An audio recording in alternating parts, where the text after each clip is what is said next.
welcome back to the United Stand. It is the Beth and Faz show today, and yeah, as you can see by the title, we have how Onana is going to transform United. Me and Faz are going to do a little bit of analysis on it after his debut against Real Madrid.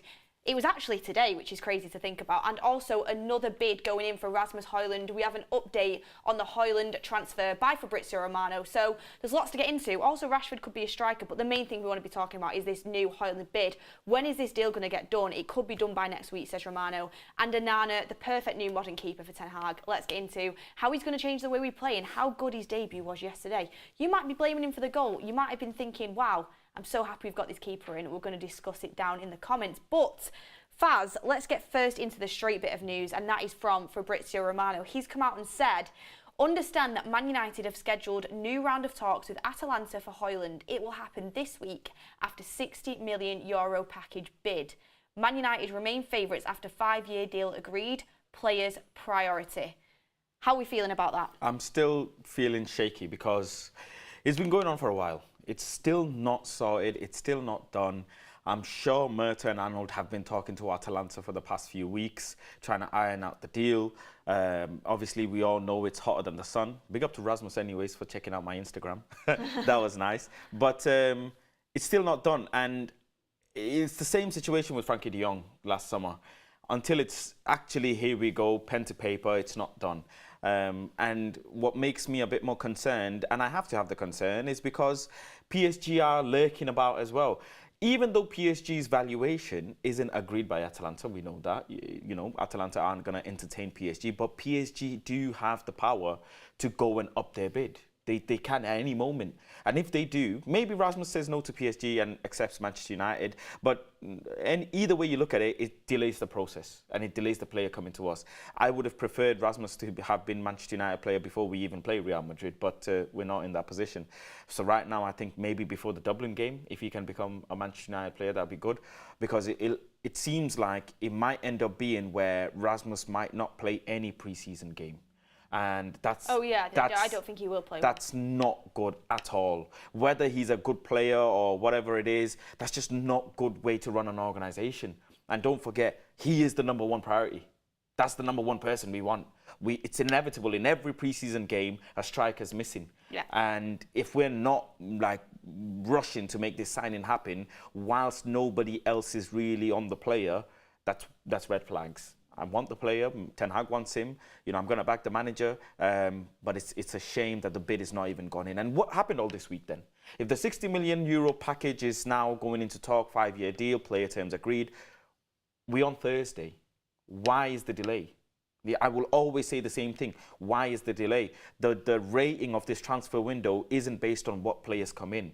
It also depends on when are we making the deals. Don't forget, Casemiro Anthony came in after the season started. Yeah, and that's not, again, not good enough for a club like us. That's not how the board is supposed to go. That's why I say, you know, the window is poor so far because of antics like this. Yeah, I mean, I've got a really fun game for us to play a little bit later in the show. Okay. I've made it up. I'm really proud of it. I've been thinking about it all day. And you guys in the chat can get involved later as well, so make sure you stay tuned for that. Okay. But I'm with you on Højlund. I just think to myself, how hard is it to put together a deal that Atalanta is going to accept for Højlund and negotiate that deal? Because Højlund's going to go.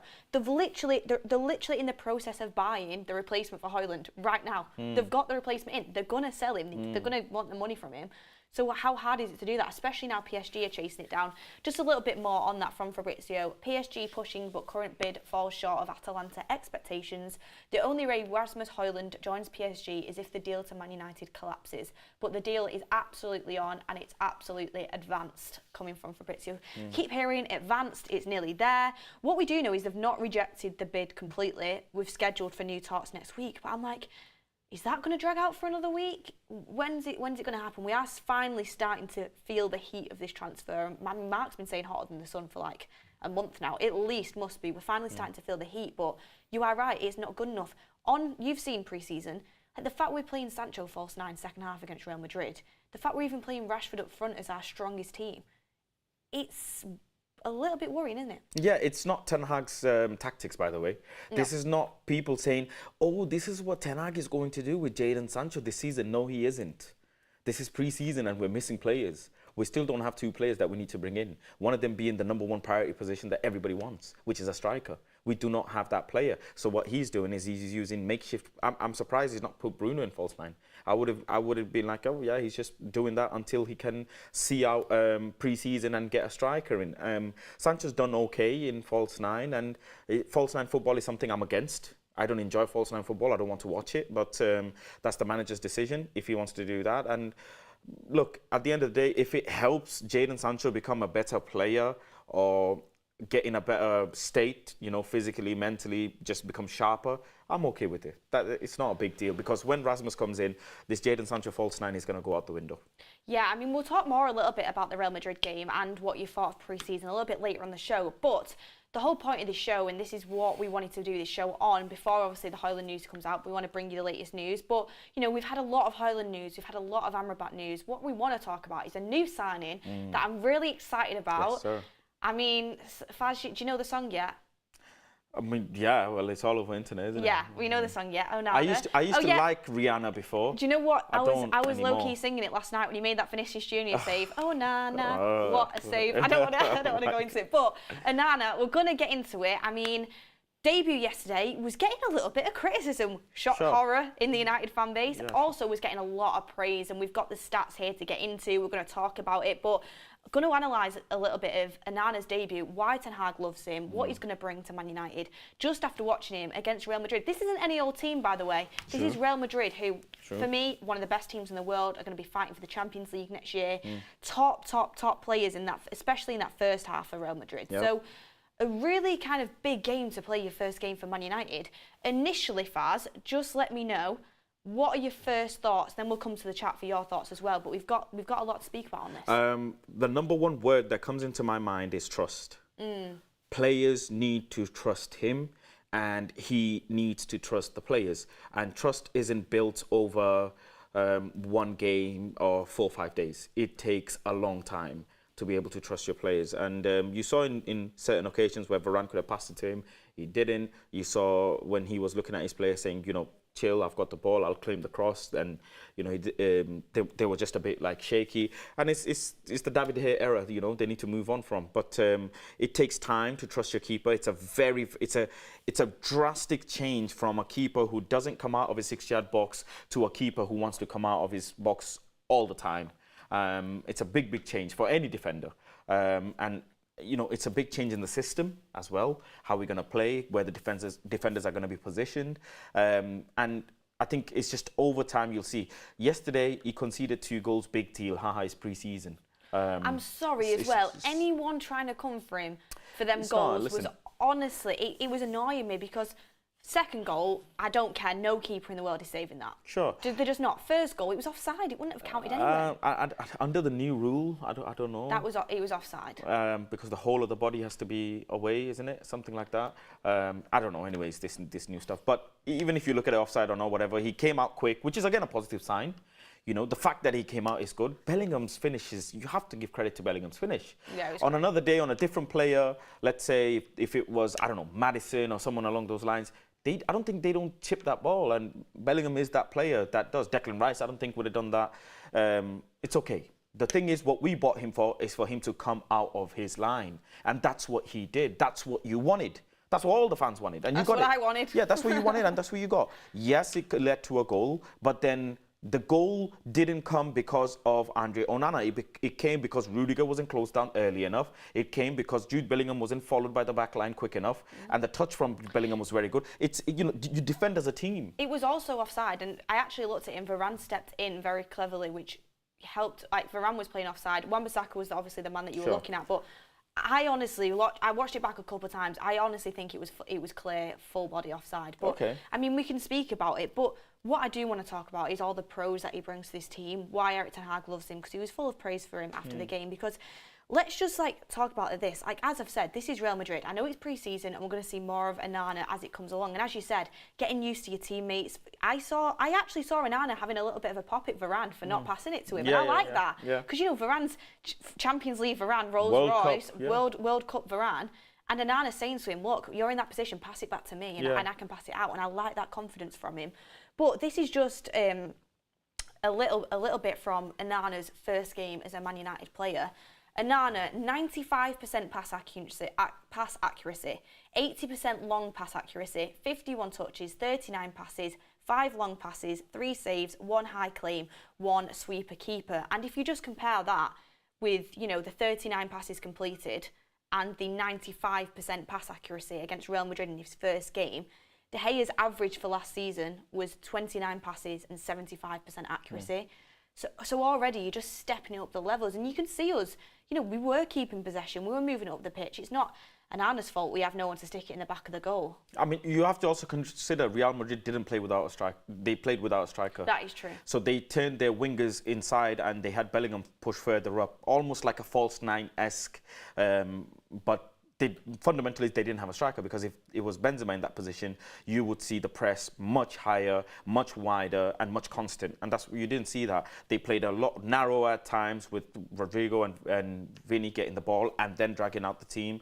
So it was totally different to what we would expect. It's the first game he's played in a Manchester United shirt against a team who don't have one of the number 1 players that helps them, which is their striker Benzema, who's gone. So I'm not going to look at it as any extreme criticism. I'm not. There's Dortmund to play. There's all of these other teams to play that we have to play, and we'll see what happens once the season actually starts and once all of these count. I think he'll end up conceding more goals throughout the preseason. And that's because he's not established trust with his back line. He's not established trust with his teammates. And don't forget, you just played against the best midfield in the world as well. So mistakes are going to happen. As a team, we didn't do well enough in terms of keeping the possession.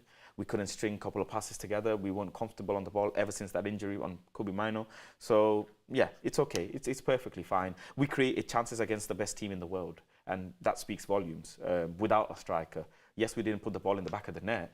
But, you learn from it and you go on.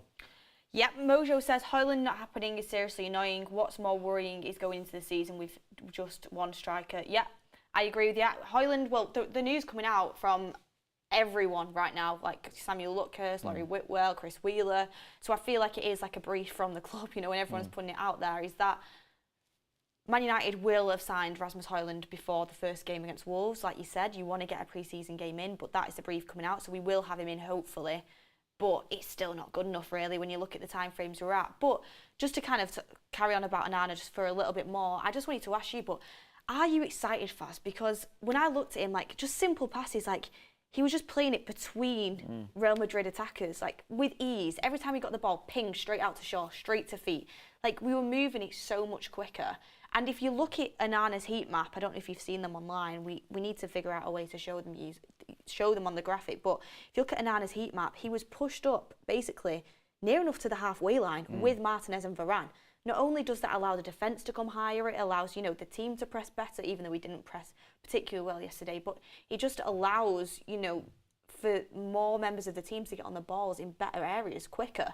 And if you compare it again, to under previous times, David De Gea was more like on his goal line and the defence is pushed back and then it's hard to move up the pitch. So are you excited? Yes, definitely am. I'm excited to see how we are going forward. But look, I'm also excited to see how we react if we lose the ball. Because that's just as important, because if you have Andre Onana, 20 yards, 30 yards off his box and he's really high up, in the halfway line area, what happens when, let's say, a ball is fisted by him to someone and they end up losing the ball?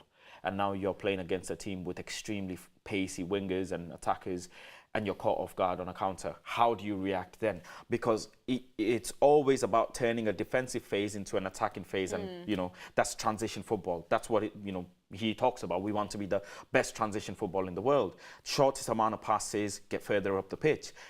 That's what I'm excited to see. I want to, the claiming the crosses and everything is great as well, because that's just what he does. That's the type of keeper he is. But in terms of just passing the ball, using him as an extra man is what's going to be very exciting. And look, the saves, with all honesty, is not going to be as good as David De Gea. That's plain and simple. Andre Onana is not going to make you physics-defying saves, but then Andre Onana doesn't need to, because the team... Andre Onana will make good saves. I think it's a misconception. He'll make great saves. He'll make great saves, but David De Gea made physics-defying saves. He made saves that human beings are not supposed to... It's like the Matrix. Yeah, but he also made many mistakes and got beaten. That's what I was saying. Yeah. Times. So you're not expected Onana to make those saves because the team is going to play differently. Because Davide had to make those saves because the team played in a way where they was more susceptible to getting shots on goal. But with Onana, you won't have that because the team will play higher, they'll have the ball more. So it's a balance. But I am excited to see how, for example, in penalty shootouts, how he does in the future. Like I say, in defensive times, if he needs to come off his line really early, let's say, and we're caught off guard from a long ball, can he press a striker? You saw that header he did? Yeah. Things like that. I thought he was going to catch it first. His arms were like here. I was like, don't do that. Things like that. I look at extreme detail. I want to see how he throws the ball. Can he throw the ball quick if he grabs it from across and get us going? His long distance passes to wingers, all of these. And also how the players receive the ball. Because, look, if I know I have a goalkeeper that is going to find me, I have to be ready to receive the ball. And one of the things we know is Marcus Rashford, for example, isn't the best in the air. Yeah. He's not. But if you know that you have a keeper who's going to find me, you can't hide. I'm just going to use McTominay because people do. We know him as the hider. Just for an example, by the way.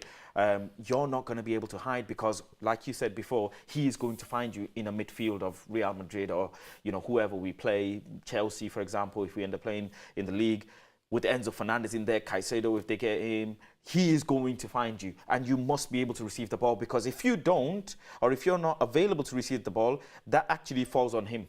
That's a misplaced pass. But if you're making yourself available and you end up receiving the ball, that's a completed pass. So all of these little things add up. And that's what I'm excited to see. Do you know what I'm excited for? And again, we really hope, because you love the academy, we both watched Kobe last season. We hope Kobe's okay and he can get back on track as quick as possible. But I'm excited for Kobe picking up the ball off Onana, like that little combination, because he's so technically good on the ball. That's the type of players you need in that role. Yeah, and just whilst we're on the academy, it's important that the academy keepers learn off Onana as well, because if your academy players are supposed to play the football that you want to play in 2-3 years' time, as they're going to come up. And the likes of Kova, Vitek, Masny, all of these players, they're going on loan and whatever, they're going to see this is how Onana plays. This is the identity of Manchester United goalkeeper. I need to play like this. We saw bits from Kova and we were like, wow, he could be number 2. We don't need Suzuki. But Ten Hag maybe thinks that he's not ready yet. But it's good to have a keeper like that so the academy can learn off. Absolutely. I mean, I'm super excited about Onana. Get in the chat down below what you guys think, because it's going to be a really exciting season. But I saw a lot of people commenting on my morning show, because I was complaining about the fact we haven't got a striker in yet, and we need someone to put the balls in the back of the net. And I saw one of the comments and I knew it was coming. Beth, can you finally admit that a striker is more important than a goalkeeper?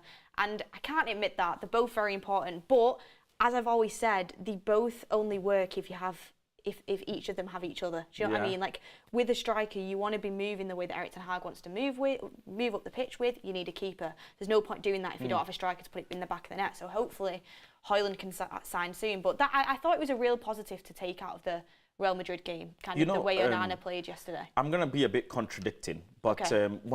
I'm going to reference, funny enough, Wrexham's documentary, for example. When Wrexham's manager came in, and this happens, in all clubs basically, when a manager gives the board their list, every position is priority, because we want. Unless you are a fully, established squad where you just need the odd player because a certain player's contracts run out or they're now old or whatever, or an injury struck and you just need to replace a like-for-like player, that's okay. But then if you have a squad where you need to upgrade 3 positions or 4 positions, every player's a priority.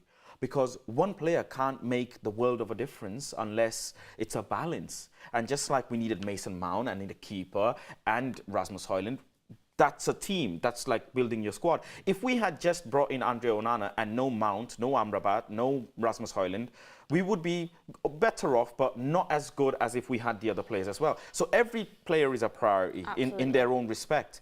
But people say, he's a more important player than the other is because who gets done first? Because who takes up majority of the money from the transfer? And striker, everybody was like, 80 to 100 million pounds is for the striker. That's the number 1 priority. Well, maybe Beth actually has a point that the goalkeeper is a priority because look how we played yesterday. And look how we are going to play going forward. Did we create chances yesterday? Yes. We just don't have ruthless finishes, it's a problem. Could Anthony, who would have got the shot on target, it would have been a different story. Garnacho, Rashford. So that would have been 3 goals. And McTominay even could have had 5 mil to his transfer. But this is what I mean is, it's a balance of things. If Manchester United got Onana and Mount done, two deals in a space of a couple of weeks, that's good. If they go and get another 2 done, now you have, your priority signings, because it can never be just one. Not for Ten Hag and not for Manchester United, considering the type of players we need to get rid of. Exactly. I'm completely with you on that. And Rome wasn't built in a day. I say it all the time. My granddad says it to me all the time. Rome wasn't built in a day, Beth. You've got to be patient, because I'm like the most impatient person in the world. And we know. Yeah, you know. Tears in my eyes. But yeah, and I just think with the likes of Man United, they've got so much work that needs to be done still, that it's always kind of waiting for the next thing, because you just want to keep getting better and better. But Daniel Sader says, it really bothers me that you're such a De Gea hater. He's made saves that's never been seen. Despite his weaknesses, you should appreciate what he was. Shame. I'm only doing a comparison because he was the keeper beforehand. If we had another keeper in, we would be comparing, because we're talking about Onana and the way we're going to play with Onana, comparing to what we had before. And there's a reason that Ten Hag's upgraded. That's all I'm doing. No hate to hate at all. It's just simple facts, like with the stats. Like, it's just the way that we play differently. De Gea had some very, very good seasons at Man United. I'd never, ever have discredited that. But he's not here anymore. I've literally only brought it into the conversation to compare it to Onana, which is what we've just done. But I'm excited for Onana and need to get that shirt sorted for the first game. Yeah, the goalkeeper. First fanfare him. The goalkeeper shirt. We'll move on to, I want to talk a little bit about outgoings and Scott McTominay, Amrabat too, and a little bit what we can take away from that Real Madrid game, because there's been a lot of criticism online, but I actually think there's some positives to take as well. But Mojo says, hopefully the January window is the window without the Glazers, and we can start being proper ruthless on exits and signings, or else this mess continues.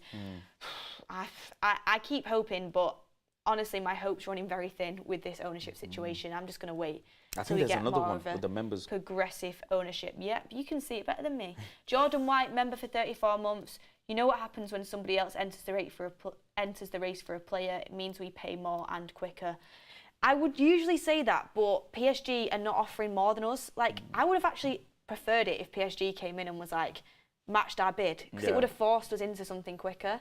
But they're not paying as much, so United are chilled. And plus, Højlund's there like, I only want United right now. So it puts us in good stead, and I don't think it'll massively hurry us up. I want to say, on that comment, just in plain English, I remember Mark saying hotter than the sun actually more than a month ago. Long time. Like, it's been like maybe a month and a half. Is this why it's been so cold in Manchester through summer? But look, Manchester United were aware that they want the player. They knew the price tag, and they yet decided to pay 55 plus 5 for Mason Mount first. And then Andre Onana, 50, 60 million for Andre Onana as well. They knew they need to get this player, and they knew nobody else was looking for him, or nobody had concrete, kind of talks with Rasmus Hojlund. Now, why is it that Manchester United need to be pushed to make a deal fast? This is my problem. My problem isn't with anything else, but why are they slow? Why do you struggle to get things done fast? And I promise you, there is something going on with that board. It's simple. I've said it multiple times. The people that are in charge simply aren't good enough. And people will tell you that... No, wait, let me finish. Yeah, go on. And it's through the grapevine, the Glazers have to approve. Each single one of the Glazer siblings has to approve every single move. So even if you're on the transfer team and you're trying to do stuff, you're waiting on them. Yeah, I remember. So that's not how other clubs move, and that's why it was so slow. I think we don't fully know because we're not inside of it. I don't know why 8 people have to agree. 8 non-footballing idiots have to agree on a decision that someone who's brought in to do. That's their job, is to make the deals happen. So why are you, signing off? They're the boss at the end of the day. It doesn't make sense. And again, now we will end up probably having to pay 5 or 10 million more because PSG are just lurking about. Safe says, I want to see Donny play at 8. Surely he isn't worse than Eriksen. I mean, we'll speak about Eriksen a little bit. Mike says, when will Ricky be on? Ricky will be on very soon. Very, very soon. I'm going to get his opinions on. He's got a lot of opinions. Now the football started, we can get him on. Yeah, and you guys need to, honestly, you guys, all of you watching, all of you Ricky FC, I'm coming for you lot. I am coming for all of you Ricky FC. Because I've got the screenshots. We know what Ricky said. You know, I am not letting this go. He said some wild things, wild things. Wild things. And let me just give you a clue. Johnny Evans. You can take a clue from Welbeck. Philip Schofield, I hope it isn't the real one, says Man United aren't slow. Murto has to deal with Woodward's rep, which hangs over Man United have negotiated well for the first time in years. Stop hating. I said on my morning show the other day, I like the way we're going about deals differently.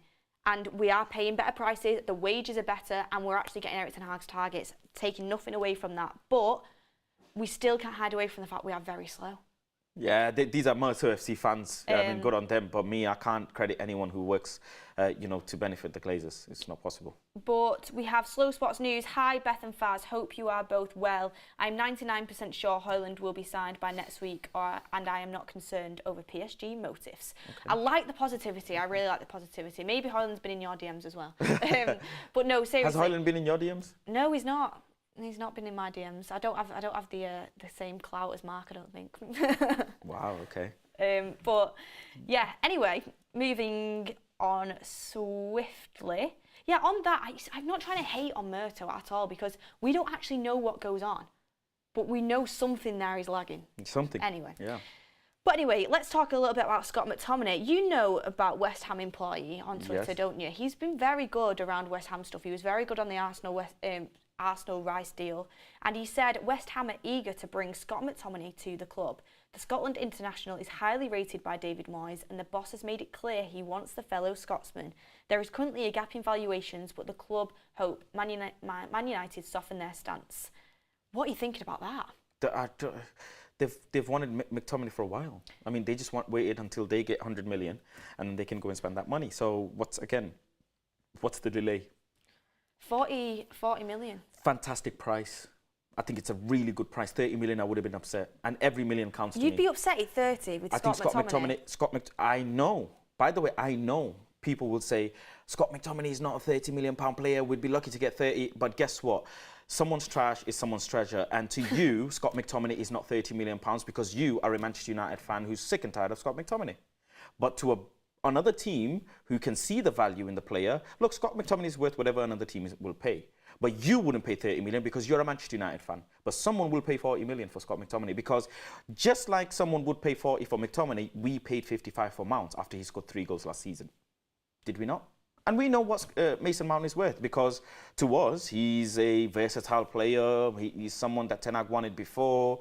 The manager we think he's fluid. He's a great addition to the team. You know, Rashford connection, England connection, all of that good stuff. Luke Shaw, we paid 55. If that's the case, Scott McTominay, who scores hat-tricks for his international, who at times does really well for Manchester United, but at times is really terrible. I mean, someone will pick him up and polish him. I just think 40 mil is a lot. I agree with you in the sense that I think he'd be brilliant at West Ham.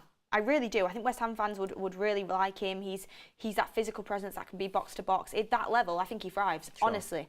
That's not me being negative towards McTominay. It's the fact that £40 million for Scott McTominay. I'm not joking. If he didn't have a British passport, it'd be like 10 mil. Listen, Scott McTominay has won a Carabao Cup. Come on, Faz. No. I promise you, I do not rate Scott McTominay. I don't rate Scott McTominay at all. I don't think he's a fantastic player. I don't. But Scott McTominay has won a Carabao Cup. Scott McTominay does perform for his international stage. Yeah. Scott McTominay, these were the same Manchester United fans that said Scott McTominay's benching Casemiro. He wasn't, by the way. But, there were Manchester United fans who thought that. I was saying if Ricky was manager, we'd be absolutely raking it in. We would be. He'd be ringing up saying, Scott McTominay, 90 mil. But look, we did come third in the Premier League. Scott McTominay played a lot of games. He's had a lot of involvement. I think for a player who came third in the Premier League, whether you like it or not, should be worth about 35, 40 million. He should be. If you tell me, okay, 35 plus 5 or 10 add-ons, it's really, really good. And it's all profit, by the way. It's all of his profit. So you think, just to clear this up, you think when Kovacic has just been sold for 34 million. And how old is he? Scott McTominay's 26. Kovacic is 28? 29? I think he's 29, but I'm going to check. Kovacic is 29. So there's 3 years difference, but Kovacic has won the Champions League. Sure. Kovacic, you know, he's a better quality player than McTominay. He's gone for 34. Sure. So, you know, when you look at the market... How much was Fabinho quoted? For Saudi Arabia. I mean... Saudi Arabia's different levels over... I get you, but someone will pay 30... I mean, 30 million is, like I say, 30 million is, yeah, cash in. But if we really want to start having respect in the market, we can make money from our players. We really can. I do think we came third in the Premier League. I do think we have to be stronger because that loan obligation to buy of Henderson is a complete joke. Whether Scott McTominay was diabolical last season, he was part of the squad and played not regular, but he played good minutes and came third in the Premier League and won a trophy and got to a cup final. This is factual information. Whether you think he's a terrible player or not, it's a factual information. And a player of that caliber... Not a terrible player. And a player of that caliber is 35 million. But for me, 40 million is like a very good player. But, I mean, I will take it and run. I will take it and run. Like Moise, thank you very much. Obviously, I will. But I just think I personally think it's a bit much. But if we get it, we get it. And also, if we value him at 30, we're going to get 20. If we value him at 40, we'll get 30, 35. Okay. I get where you're coming from. Lil Yo-Yo says, I'm fascinated with Højlund's value. Overpriced. Thoughts on that? A lot of people saying he's overpriced. Absolutely do not like Højlund's value. Absolutely against it. But hey, it's all about backing the manager until, you know, you see that certain decisions from the manager's not working. So far, the manager's decisions have worked. So I will stick by him and I will say pay the money. I'm not over the money we paid for Anthony. I think we overpaid for Martinez at the time, but Martinez has lived past his valuation, so we're very thankful for that. I think we overpaid for Mount, but this is all just to go and get the players the manager wants. So, but on a personal note, absolutely diabolical paying 60 million for a player who's got 9 goals in water-clogged pitches in Serie A, and thinking that it's fair, because it's absolutely not fair. Well, PSG are willing to pay it, and Ten Hag loves the player. Let's see if he's you know, once upon a time, I'm not saying Højlund will be like Haaland, because I do think people's expectations are way over it. We've already seen reports coming out from Samuel Lutkers that Marcus Rashford's going to start games up front to get Højlund used to the Premier League. But once upon a time, you know, Haaland was playing at Mulder. Do you know what I mean? Once upon a time, these players have to come from somewhere. And he's only 20, so let's just hope it goes in that direction. Let's just hope. Slow Sports News, thank you for the super chat, says, Beth, how long do you think Eriksen has got? Honestly, not long. I've been seeing Eriksen drop recently. I don't want to be reactionary over a pre-season game, but it's just when you keep seeing them sort of performances, you do start to like get a little bit frustrated. But let's just see. I think at home, Eriksen's brilliant. I think against the big teams, there's just no point of him being on the pitch, but we'll speak about that. Jayesh says, we need to be careful overhyping Højlund. Things can go wrong very quickly, as we have seen in the past with other players we have bought. Everyone is expecting him to be our saviour. Very dangerous. I agree with that. I do think it's a really tough like rope to walk with Højlund, because you don't want to be negative around it, but you don't want to set the expectations too high and overhype. But we just got to get behind the player. But Faz, I'll ask you a little bit about Eriksen, because it's come in from Romano recently, like in the last hour. Man United have spoken to Amrabat's camp. The sales of Fred and Donny van der Beek are crucial for this transfer. Then David Ornstein goes, it's one United are looking at. Amrabat is aware of that. I don't think it's moved to the degree that some supporters suggest. I'm not aware that the deal is nearly done or agreed, but it's one that could be acted on if there are departures. We keep hearing this word, departures. I've said, I think as soon as Fred leaves, we hit the green light on Amrabat and we move for it. We're just waiting for someone to go. But with Amrabat coming in and with Eriksen's, you know, recent kind of performances in that have dropped since he first came in, where does it place him, and where do you think he'll be in the pecking order next season? Look, Eriksen played a lot of minutes last season. Surprisingly, the amount of minutes he played last season. At one point, I think after Bruno, was not one of the most played players for us. But you see the type of football that we want to play, and certain times he's just caught so off guard that someone else has to pick up a yellow card for him. We've seen Casemiro do that. We've seen Bruno do that, picking up, after him, because he can't keep up with a player. His passing ability is second to none. You can't deny that, But it's all about upgrading players. And just like Ten Hag said in his press conference just a couple of weeks ago, he said, look, David De Gea is a legend of the club, but every player knows that there's a time when the player's time is done at the club. And Eriksen, we got him on a free. What did you expect? Really and truly, what did you expect? We brought Eriksen in on a free because we didn't have money to buy other players. We splashed out on Anthony, Martinez, Casemiro, and we didn't have money for any other midfield. And that's why Eriksen's here. And look, Ten Hag trusts him enough for him to play the amount of minutes he played last season. But I think it is time to again move on. Sentiment aside, I think when Amrabat comes in, if and when comes in, I think just let alone Fred, if Donny gets a move, I think Eriksen will get shipped out straight away. They just need to create space for midfielders who will be able to keep up with the intensity. It's as simple as that. And I said about Eriksen towards the latter stages of last season, I remember, and people didn't like it. But you have to future-proof yourself. It's just, do you know what it is with Eriksen? I think he's a quality player, but I don't think he should play in 8. What do you think he should play? I think he has to play like 10 if he's going to play. Yes. I think at home, I think he works with the right players around him. I really do. There's talent there. Technically, you can't fault him. Technically, he's great. Look at the caliber of 10s in this market nowadays. No, technically, he's great, but away from home and in the big games, for example, that Real Madrid midfielder just got swallowed up. He was a ghost. I couldn't see the point of having him there and Bruno on the right. You should have just had Bruno in Eriksen's position playing 8 and then Anthony on the right.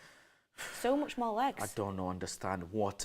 Look, I am, as much as I love my manager, I am also able to go on the total other side and be totally against some of his decisions. And by the way, it's okay to go against your manager in certain decisions. Why are you doing this? Why are you so hell-bent? You don't dilly-dally with your captain. Your captain has a set position and you play him there. You know where he's best. His output. Why are you doing? You did this last season and it didn't work. And you're doing it again. And this is the stubbornness Ajax fans told us about. They did warn us. And you have, I can name you 3 players from the top of my head. Pellistri, Anthony, Sancho, who can play the right position. Mount can as well. But let's count that out. And in a pre-season game, when you're giving Kubi Mino opportunity over senior players, you're not giving Pellistri a chance to play the right position. Why? When you firsthand know how good this kid is. Pellistri's, I think he was brilliant when he came on. And Pellistri's parents, Pellistri's agents are upset with the club, but Ten Hag has signed a new long-term deal. Now, he signed a new long-term deal after all of this hoo-ha to stay, and yet you're not giving him the opportunity. But you know he's faster, he's better, he can be more direct, he can be more creative on the right, yet you play Bruno Fernandes on the right. And Bruno's never going to complain because he's not that type. He's not that type to say, oh, this is not my favourite position. He would say, everywhere is on my favourite position. You put me as a goalkeeper, I'll probably play. I'll do anything for this club. But you don't do that with your captain. Again and again and again. You want to create a partnership between, just like we had Bruno, Eriksen and Casemiro, that was a winning formula. You want to create a winning formula between Mount, Bruno and Casemiro. That's why you brought in Mount, yet you're pushing him to the right. I do not understand. Put Garnacho on the right, put Anthony on the left. Put Rashford on the right, Sancho in the middle, whoever on the left. But put Bruno where he needs to be. What is this experiment? And this experiment's gonna go horribly wrong at some point. Can you just tell me what your pecking order is for players on the right-hand side? Well, firstly, Anthony, because that's his player. Secondly, I would give it to Pellistri over Sancho even. And then I would give it to Sancho on the right. I know Sancho's great on the right, but as of recent, Pellistri's just been outstanding whenever he's played. It's absurd why he is any talks of him leaving or going on a loan or anything. So Anthony, Pellistri, Sancho. I try to think to myself, why is he not being utilised more? Because what more can he do when he comes on the pitch in the limited minutes he gets? And plus, he's so different to what we have. Anthony's the inverted winger. He likes to cut in and shoot.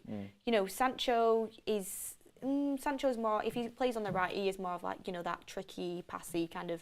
Link-up player, like he's going to find you in space. But Pellistri, he's got pace. He's got a low centre of gravity. He looks after the ball really well. He can accelerate with the ball. And every single time on that right-hand side, he finds a cross to feet. He finds a cross to a player. It's something completely different, and we struggle to get crosses into the box from our wingers. I don't get it. And everyone in the chat saying Ahmad as well. Ahmad is the fourth. I would have said Ahmad. He's injured at the moment, but I would have said Ahmad on the fourth. What Ahmad has shown is really good, but good at a championship level. Jimmy Garner at championship level bossed it, and Ten Hag sold him. So I don't know. It's again, he sees the player more than we do. He sees them 50 times more because of training and whatever.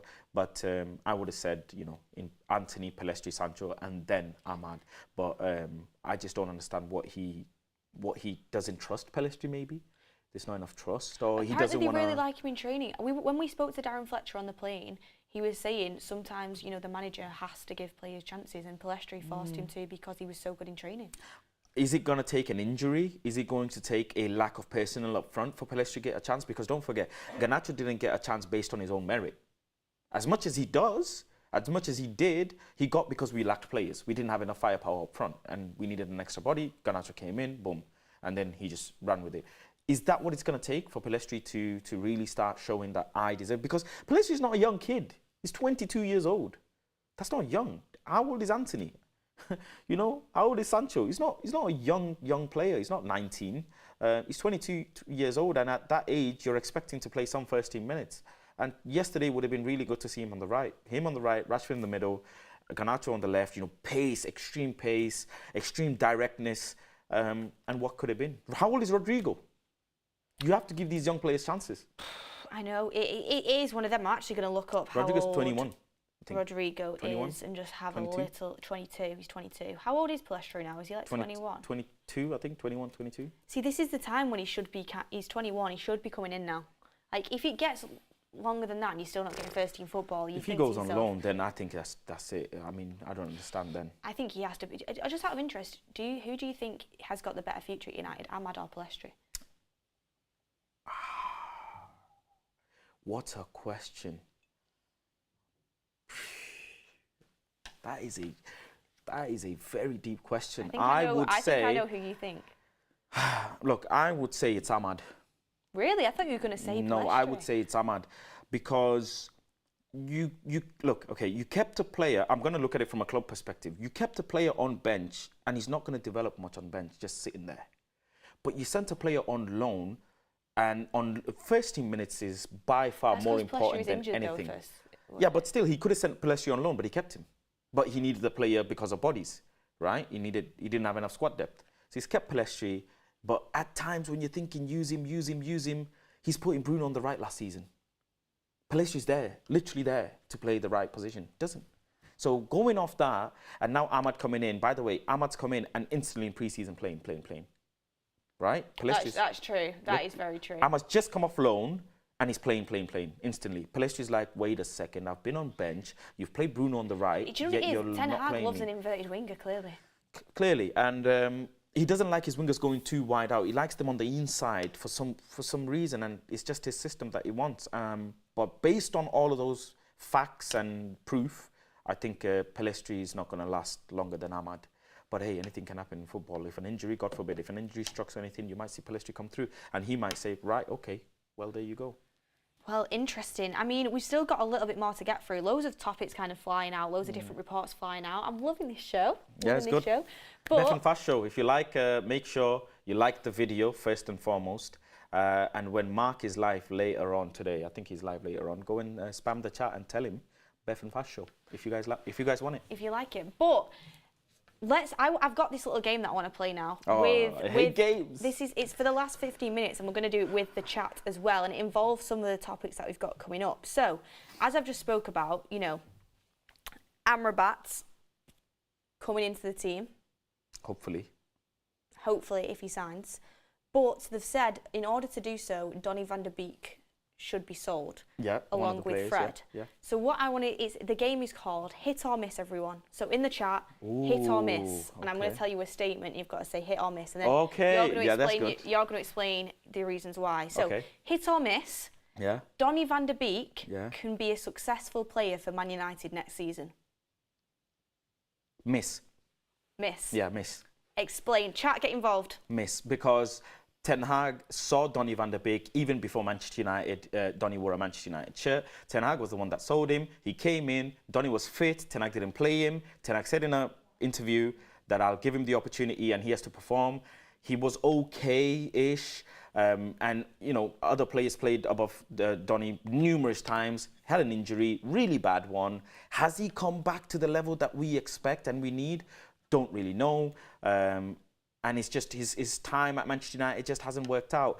So I think Ten Hag is going to just want a fresh reset in that position. Interesting stuff. In the chat, we've got the poll going, hit or miss.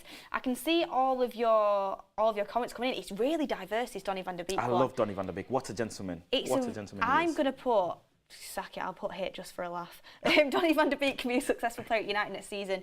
64% say miss at the moment, 36% say hit. A lot in the chat saying keep. He looked good yesterday. Yeah. He's looked good after he come back. You know, he's given me these glimpses, and that's what Donny does. In possession-based football, he works. With Donny, though, I think it's the lack of physicality in the Prem, and he is a bit slow. I think physicality, hit the gym, work on certain things, build that up, no problem. But the fact he mentioned when I did the presser and I interviewed him, the fact he said that a move can happen. He hinted at a move. A player who is happy and is staying will not hint at a move. No chance. Impossible. He will say, I'm happy here, this is my home, I look forward to pre-season, we'll see. He clearly hinted in the interview that a move is possible, can be possible. I'm back from injury, I'm playing minutes, I'm enjoying, we will see. And that to me speaks volumes. Interesting stuff.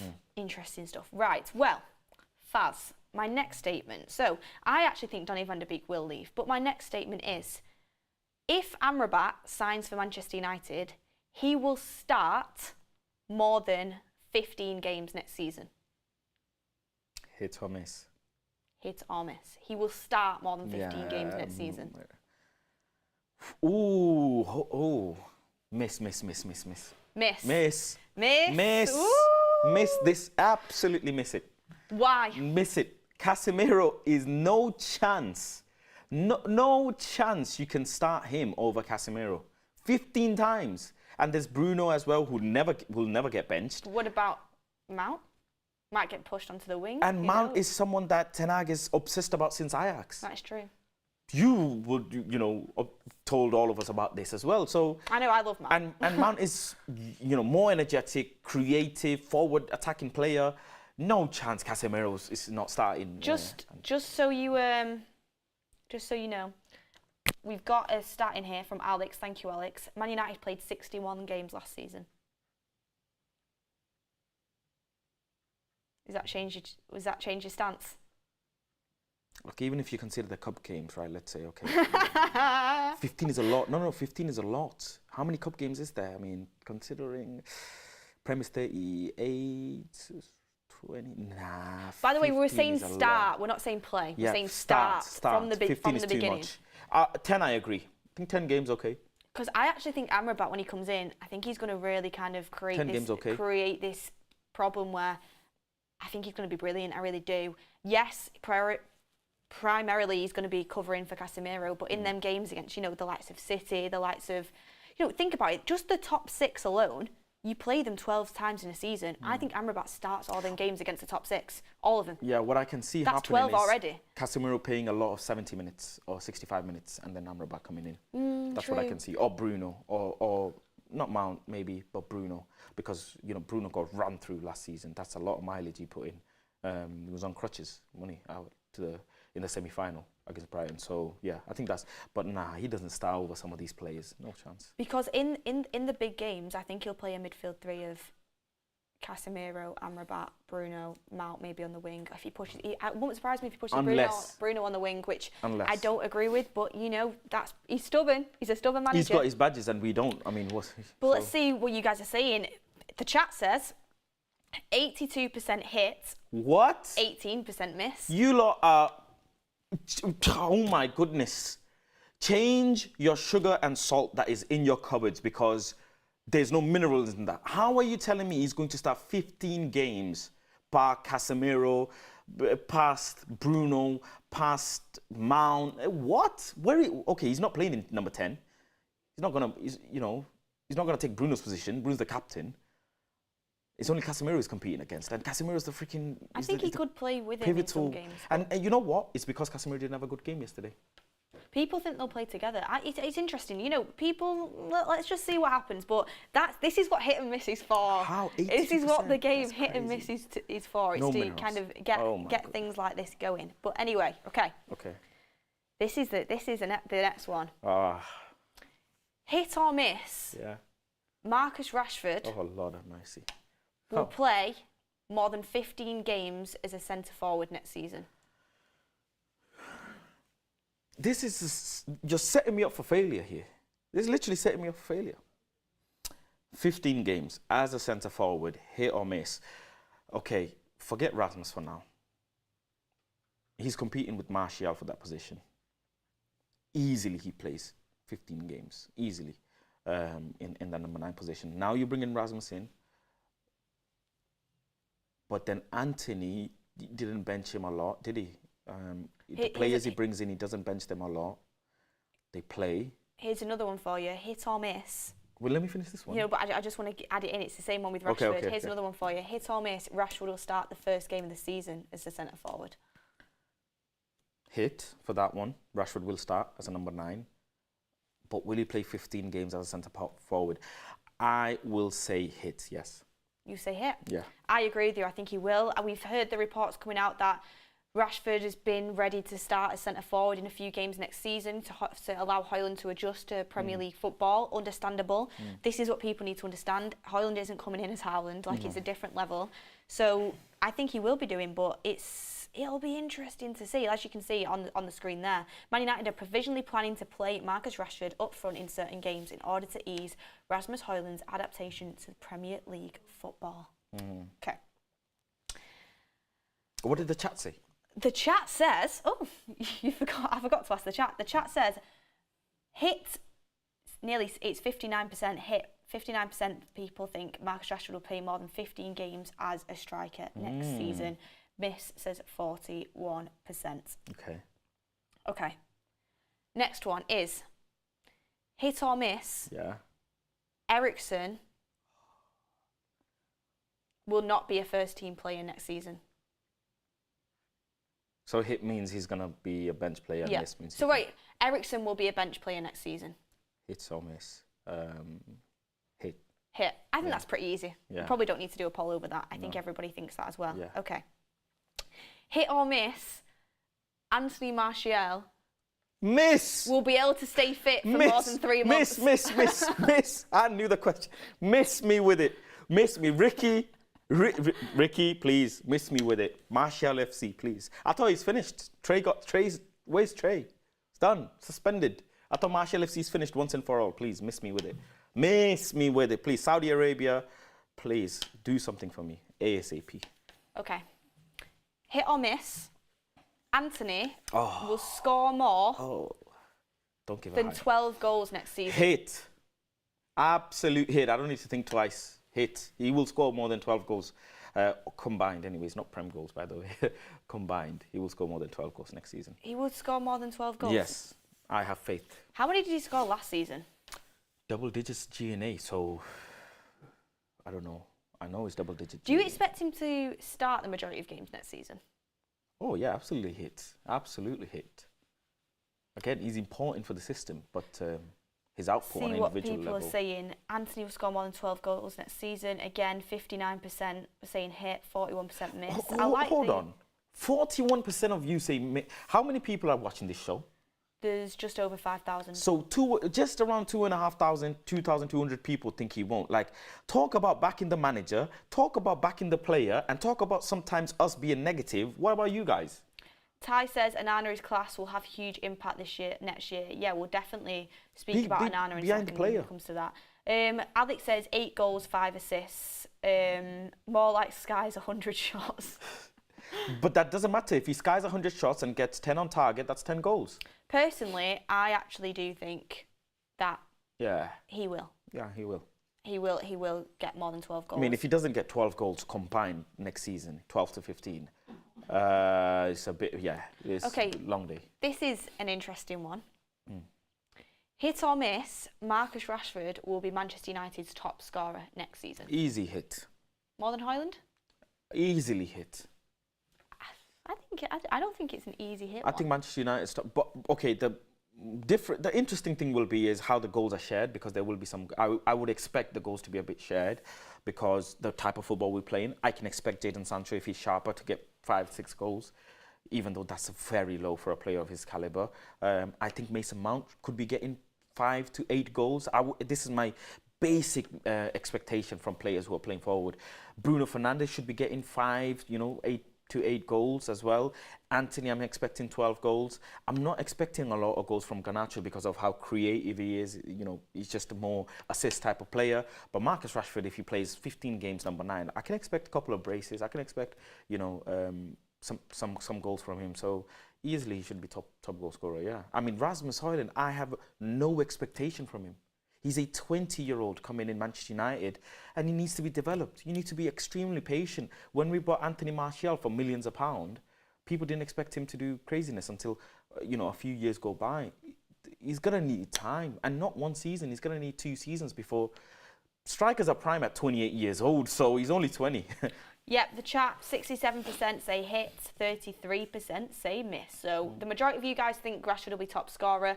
I'm not convinced fully, but if I had to say now, I would put it on Rashford. Yeah. But I do think there's opportunities for people to get ahead.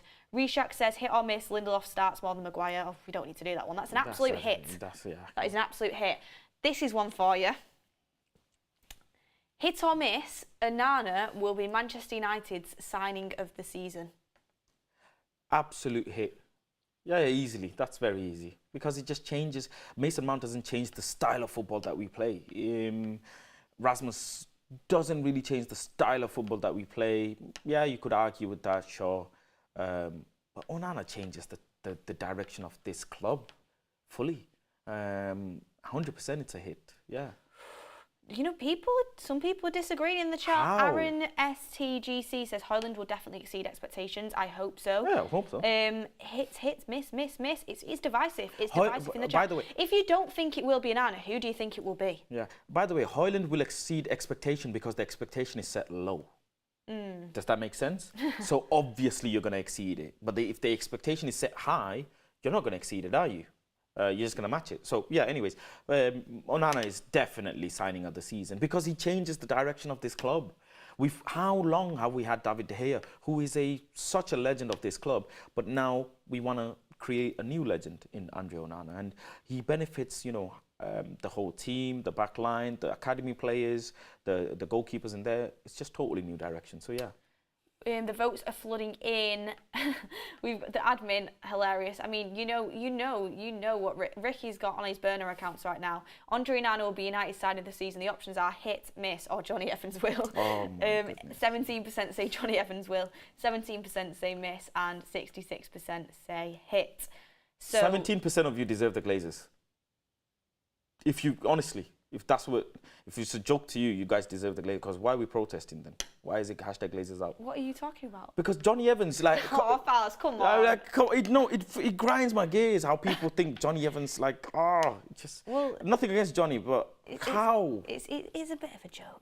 Honestly, there's 35-year-old relegated centre-back is coming to Manchester United for fitness. What are we doing? I can become a semi-pro player then. Let me just go and get fit. Faz he's a bit touchy today, everyone. Can't take the heat. Yeah, this Johnny Evans thing, honestly. Right, trolls. Well, do you know what? Ricky won't mind me saying this live on air. He won't, because he'll come on and he'll agree with it himself. Here's for the chat. Hit or miss, did Ricky say Johnny Evans is a better centre-back than Lisandro Martinez? Did Ricky say that? Hit or miss? Hit. He did. He did. Rick the Red got caught red-handed. And he also sent a super chat on one of the streams. Did he? I think so, on his burner. I think he did. I don't know if it was him. We're going to question him. He's going to come in for questioning. But can't believe. I wonder how many drinks he had by then, considering the time difference and everything. He is for him to say that. fully convinced that Johnny Evans is a better. Johnny Evans should play for Manchester United as a starter, according to him. Danny Welbeck should, according to him. And Ashley Young as well should play for Manchester United. And also Dan James should be playing for Manchester United, according to him. This is the same Ricky that you guys... No, Ricky knows his stuff. He does, Ricky knows his stuff. He's like Albert Einstein. 1 minute is a genius, 1 minute you think... He honestly, I love speaking to him about football, but some of the stuff he says sometimes does blow my mind. Darren Mullaney says, hit or miss. Oh, right, okay. We'll end on this. The show's going over. I could do this all day. Darren Mullaney says, hit or miss, we will make the Champions League semi-final. This is a very, very interesting one. I think it's a miss. I do think it's a miss.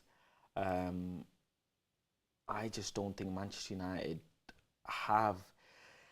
Listen, Rasmus is going to be a really good player, fingers crossed, you know, all of that good stuff. But he's not a threat. He's not a killer like Gonzalo Ramos and Vlahovic and Osimhen and Harry Kane, these bagsmen that make their bread and butter. He's not shown it yet. Champions League semi-final, you're competing with the best at the best level. And you saw, without a striker, Real Madrid, they were just cruising through yesterday. It was a cruise for them, no pun intended. But yeah, I don't think we make the semi-final. If we do, I'd be over the moon. I really would be. But hey, listen, we shouldn't be aiming for semi-final. We should be aiming for finals. That's the standard. Well, I've pressed hit because you know what?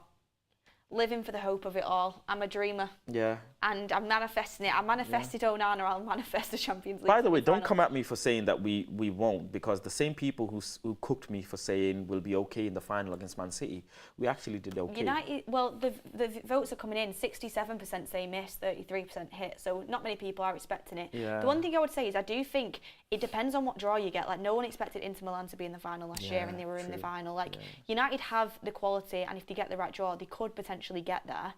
And I think it's a lot easier to get there in the Champions League than to go all the way in the Prem consistently throughout a season.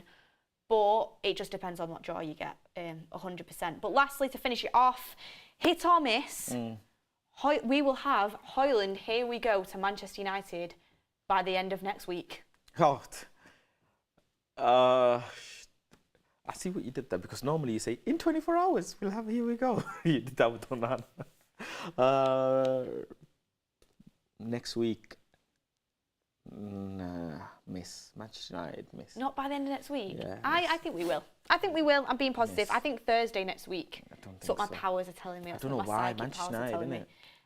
And everyone, I think everyone's saying hit on this one just because they want it. Manifest it, everyone. Manifest Højlund. Okay, I have one for you. Right, we need to end the show. Yeah, wait. Hit or miss. Mason Mount's numbers will be in the top 5 for the midfielder in Premier League. Hit or miss.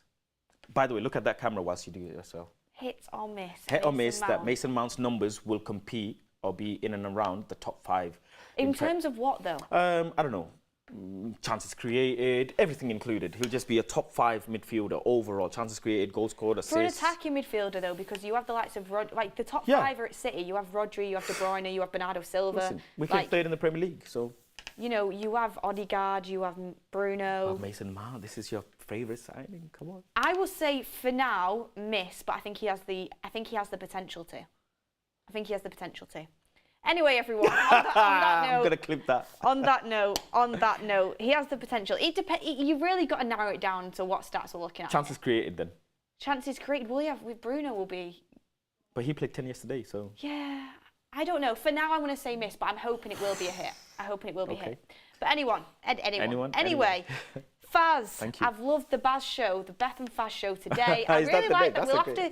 Does everyone want us to keep that little segment of hit or miss in the chat? Because we can keep going with these ones. We could go with them all day. Let us know if you like that one. But Højlund, you know, the talks continue. New talks happening next week on a €60 million package. The first initial bid from Man United could increase next week as Man United hope to wrap up the Rasmus Hojlund deal. Jamie Jackson saying that this deal is nearly at conclusion. So hopefully we get there soon.